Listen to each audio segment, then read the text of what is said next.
She was just a fragile old woman, alone in a snowstorm. When 15 leather-clad bikers appeared at her door, the world called them dangerous, feared them, but she saw something different. That night, with trembling hands, she chose kindness over fear.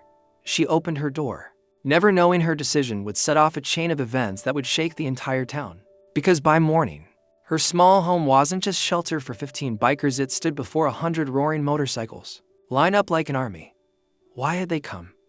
What did they want from her? And how could one old woman's heart change the lives of men the world had already judged? Stay with me because this story will leave you breathless. The storm came without warning. Snow fell relentlessly, blanketing the small town in a thick, suffocating white. Roads disappeared beneath frozen drifts, and the wind howled like a pack of wolves through the skeletal trees. In the middle of this chaos stood a modest little house, worn with age but sturdy, home to a kind old woman known in the town for her warmth and generosity. Her name was Mrs. Eleanor Hayes, though everyone simply called her Eleanor. She lived alone, her days quiet and unassuming, tending her small garden and cooking simple meals for herself. But that night, the world outside would collide violently. With the serenity of her life. At around 9 in the evening, the wind tore through the valley, carrying with it the sounds of distant engines, faint at first, then growing louder. Eleanor peered through her frost-lined window and froze. A group of motorcycles, unusual for the dead of winter, were struggling through the snow. She could see the figures on them, bundled in heavy leather jackets, faces partially obscured by helmets, yet emanating an air of authority and danger that made her heart skip. They were not ordinary riders. She recognized the colors they wore, the insignias that sent whispers across town. Hell's Angels. 15 of them, struggling, exhausted, and clearly desperate, had been caught in the merciless snowstorm. Her first instinct was caution. Stories of the Hell's Angels painted them as unpredictable, dangerous men who lived by their own code. But then her heart, the one that had always guided her toward kindness, overruled fear. She grabbed her heavy coat, wrapped herself in a thick scarf, and braved the blizzard. Each step on the slippery path felt heavier than the last, yet she pressed forward, driven by a strange compulsion, a feeling she could not ignore. By the time she reached them, they were huddled near the roadside, bikes half buried in snow, teeth chattering, shivering from cold that could pierce the soul. One of the men tried to wave her away at first, his tone rough, warning her of danger. But Eleanor's resolve was firm.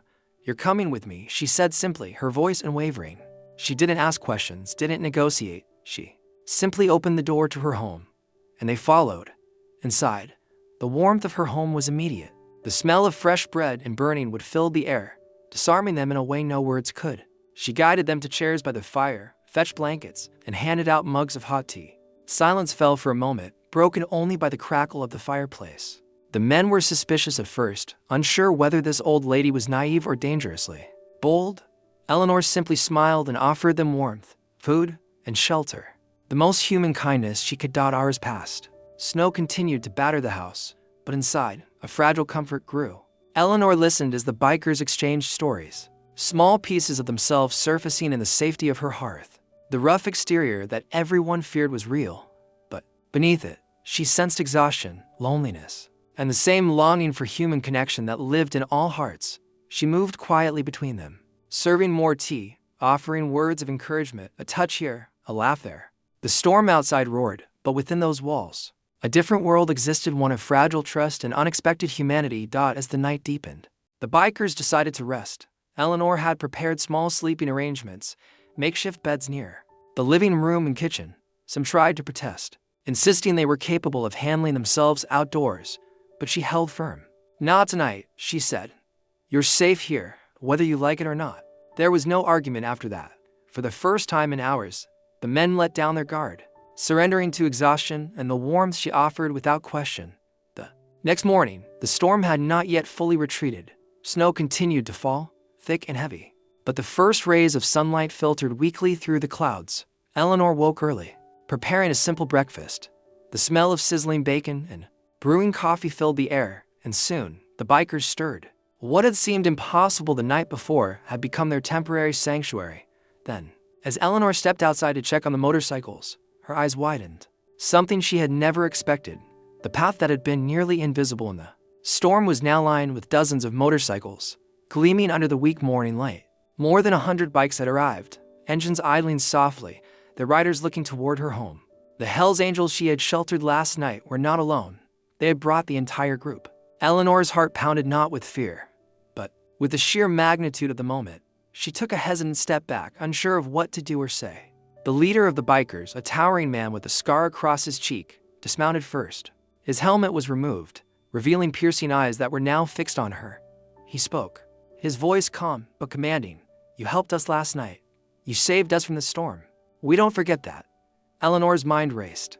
She had only done what she thought was right, what her heart compelled her to do. She had offered shelter to 15 men in a storm, and now over 100 motorcycles had arrived at her doorstep. As a form of gratitude, or perhaps, she feared, some strange form of retribution. Her pulse quickened, but she reminded herself that kindness had a way of drawing its own consequences, often unimaginable, often overwhelming, but never dishonest.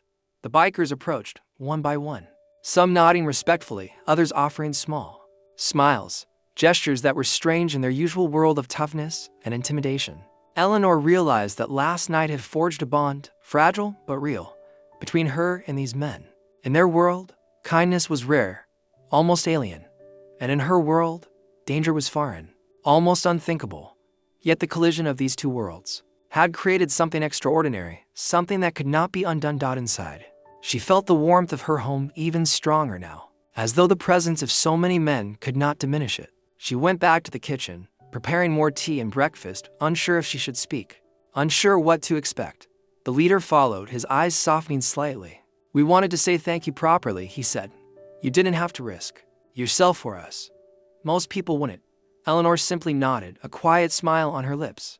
"I did what anyone would do," she said. But inside, she knew this was no ordinary act. There was bravery in opening one's heart, and courage in extending trust to strangers, especially those the world deemed dangerous. And now, she realized, the storm outside had been nothing compared to the storm of gratitude, loyalty, and respect that had arrived at her doorstep. As the sun struggled to break through the storm clouds, Eleanor stood by the door watching the bikers adjust their helmets, prepare their engines, and glanced back at her as though unsure of leaving.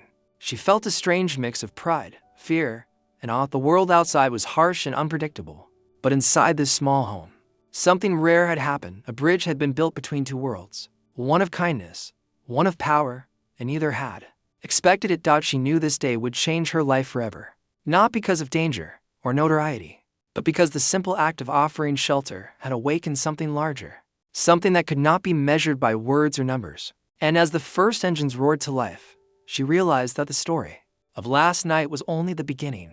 The storm had passed, but its consequences, its lessons, and its surprises were just beginning to unfold.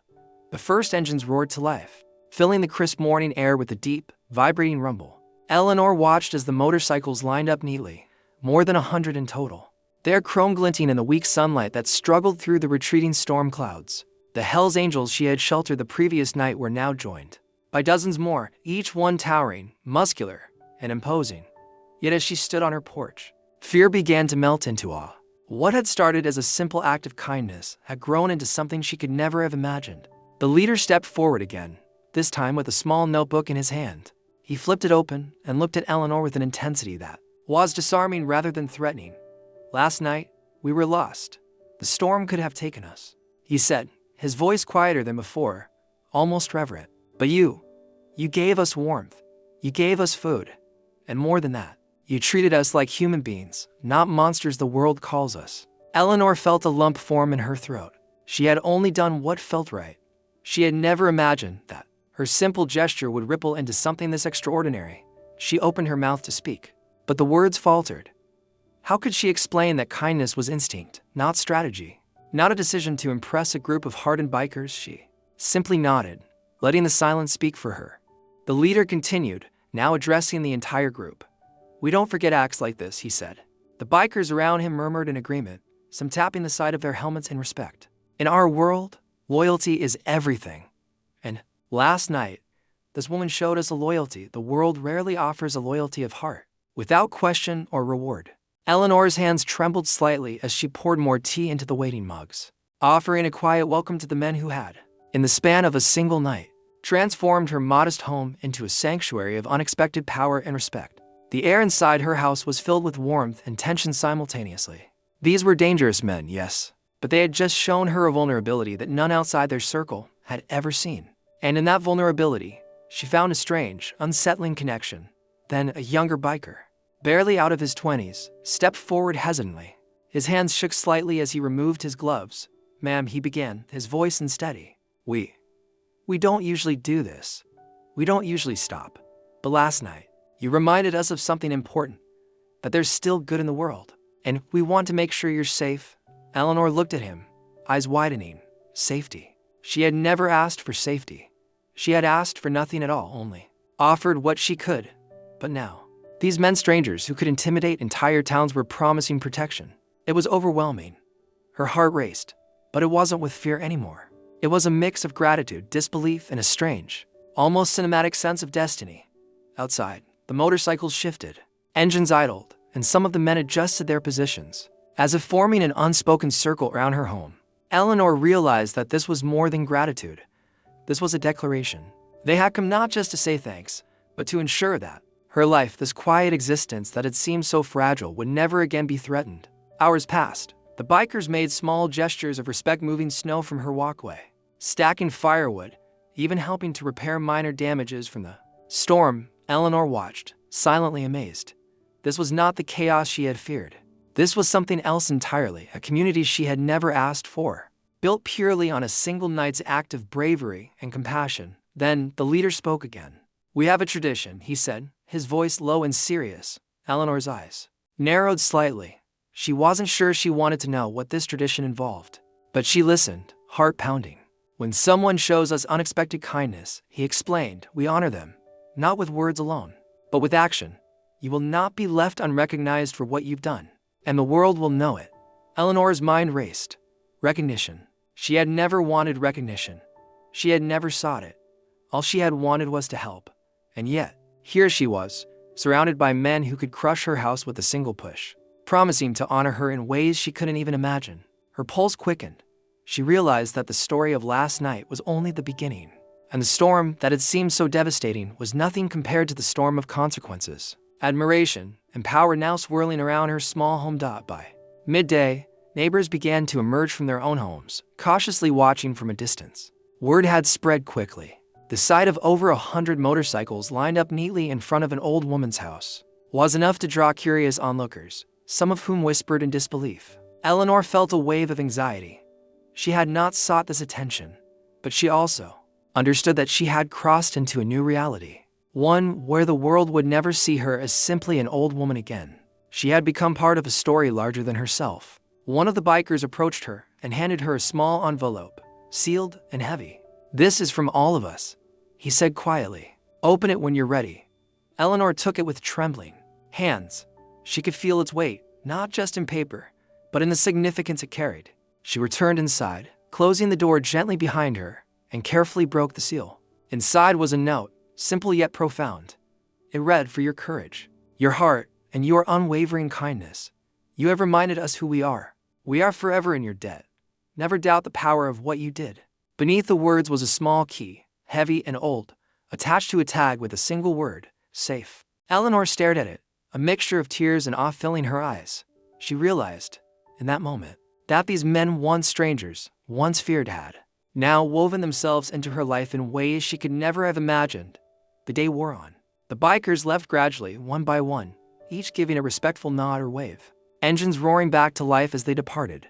Yet even as they vanished down the snow-lined roads, Eleanor felt a change within herself. Her world, once quiet and predictable, had expanded in a single night to include courage, gratitude, loyalty, and a form of honor she had never known existed outside of stories and legends. By evening, silence returned, but it was a different silence now.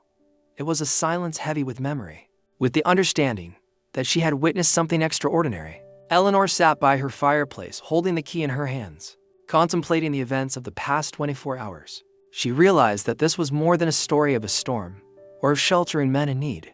It was a story of humanity, of kindness meeting power, of trust meeting danger, and of one woman's heart reshaping the lives of those around her in ways she could never have predicted. And as she gazed out at the slowly settling snow, Eleanor understood one undeniable truth: life had changed forever. The storm had passed, but its ripple would echo for years to come, touching lives, stirring hearts. and reminding everyone that even in the harshest conditions, courage, kindness, and a single act of bravery could ignite forces far greater than anyone could imagine. Night fell softly over the valley, the storm finally defeated. The snow shimmered under the pale glow of the moon, and Eleanor sat in her small living room, the envelope and key still in her lap. The house was quiet again, but her heart was restless, replaying every sound of the engines, every glance of gratitude, every word that had been spoken. She had given them nothing more than shelter, food, and warmth, yet somehow she had been given back something immeasurable. As she closed her eyes, she remembered the scarred leader's words, "We don't forget." The weight of those words pressed against her chest. She had not sought to change lives. She had only followed her instinct to care. But now, she realized, her kindness had awakened loyalty from men who lived by loyalty alone. The next morning, Eleanor opened her door to find her porch swept clean. Fresh firewood stacked high against her wall, and a small leather jacket folded neatly on her rocking chair. Across its back was stitched the emblem she had seen the night before, the angel wings and blazing skull, but beneath it, embroidered in careful letters, were two words that stopped her breath: "Our Mother." Tears blurred her vision. These men, feared by towns, branded as ruthless, had chosen her as something sacred among them. Not a stranger, not a victim, not a name lost in the storm, but a mother. A symbol of the one thing they rarely found in the world: unconditional love. For days afterward, the townsfolk whispered. Some were fearful, some amazed, others skeptical, but Eleanor no longer cared about their whispers. She knew what had happened. She had seen men stripped of their masks of steel, reduced to weary travelers in need of mercy, and she had offered it. And in return, they had given her something more precious than safety: respect, reverence, family. Weeks later, whenever the rumble of engines echoed down her road, Eleanor no longer stiffened in fear. Instead, she stepped outside with a smile. Sometimes it was one bike, sometimes 20, sometimes 50. They came not to intimidate, but to check on her, to bring supplies, to share stories by her fire.